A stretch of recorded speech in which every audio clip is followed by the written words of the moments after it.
रामायुध अंकित गृह शोभा बरनि न जाय, नव तुलसिका बृंदतः देखी हरस कपिराय।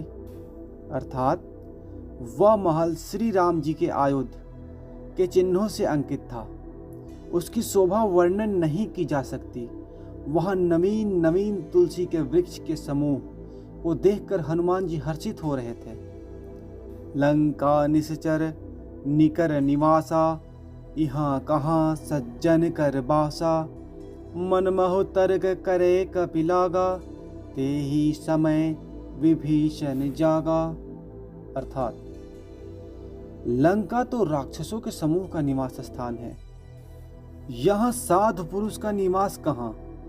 यह हनुमान जी सोच ही रहे थे, उसी समय विभीषण जी जगे। राम राम ते सुमिरन कीन्हा, हृदय हरसि कपि सज्जन चिन्हा, एहि सन सठि करियौ पहचानी, साधु ते होई न कारज हानि। अर्थात विभीषण जी राम नाम का उच्चारण किए। हनुमान जी ने उन्हें सज्जन जाना और उनके मन में हर्ष हुआ कि इनसे हट करके परिचय करूंगा, क्योंकि साधु से कार्य की हानि नहीं हो सकती।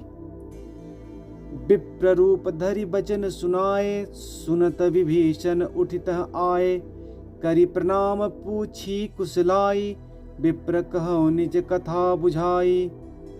अर्थात ब्राह्मण का रूप धरकर हनुमान जी ने उन्हें वचन सुनाए।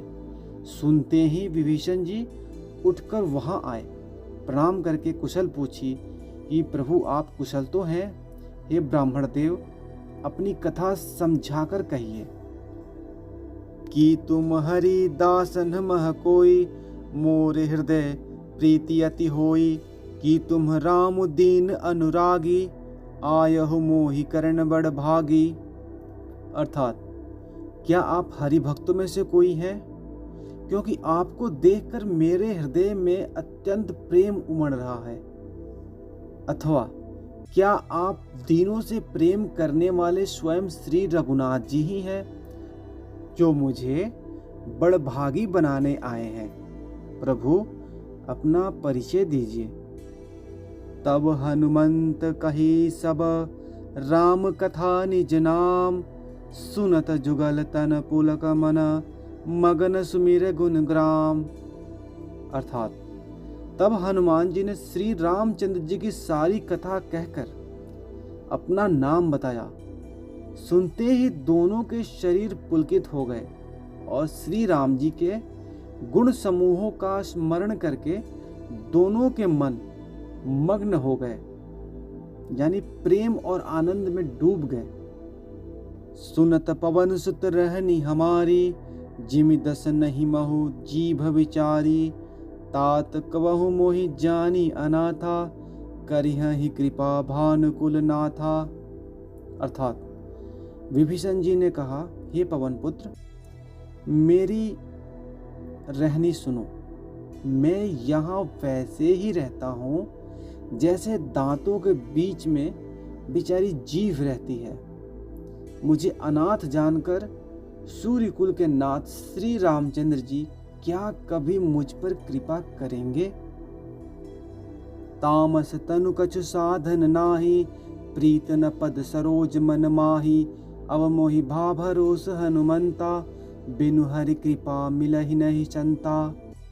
अर्थात मेरा तामसी शरीर होने से साधन तो कुछ बनता नहीं, और न मन में श्री रामचंद्र जी के चरण कमलों में प्रेम ही है। परंतु हे हनुमान, अब मुझे विश्वास हो गया कि श्री रामचंद्र जी की कृपा मुझ पर है, क्योंकि हरि की कृपा के बिना संत नहीं मिलते।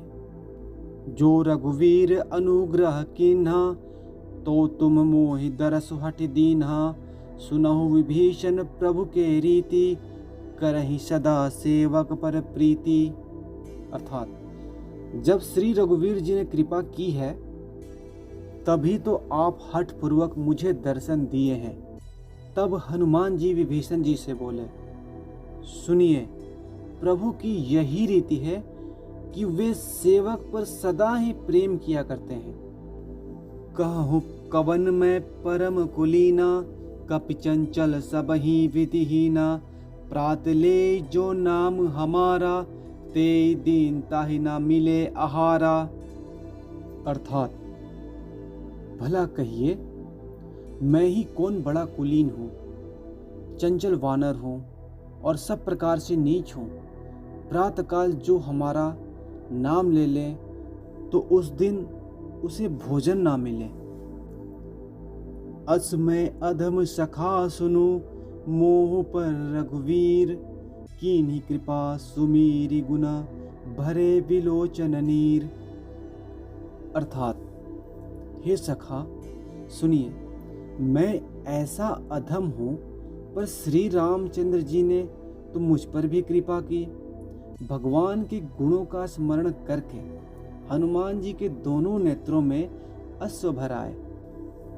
जानत हूँ अस स्वामी बिसारी, फिरहि ते काहे न होई दुखारी। ए विधि कहत राम गुण ग्रामा, पावा अनिवार्य विश्रामा। अर्थात जो जानते हुए भी ऐसे स्वामी यानी प्रभु श्री रघुनाथ जी को भुलाकर भटकते फिरते हैं, वे दुखी क्यों ना हो। इस प्रकार श्री राम जी के गुण समूहों को कहते हुए उन्होंने अनिर्वचनीय शांति प्राप्त की। पुनि सब कथा विभीषण कही, जेहि विधि जनक सुता तह रही। तब हनुमंत कहा सुनु भ्राता, देखी चहु जानकी माता। अर्थात फिर विभीषण जी ने श्री जानकी जी जिस प्रकार वहां लंका में रहती थी वह सब कथा कही। तब हनुमान जी ने कहा, हे भाई सुनो, मैं जानकी माता को देखना चाहता हूँ। बोलो जय श्री राम।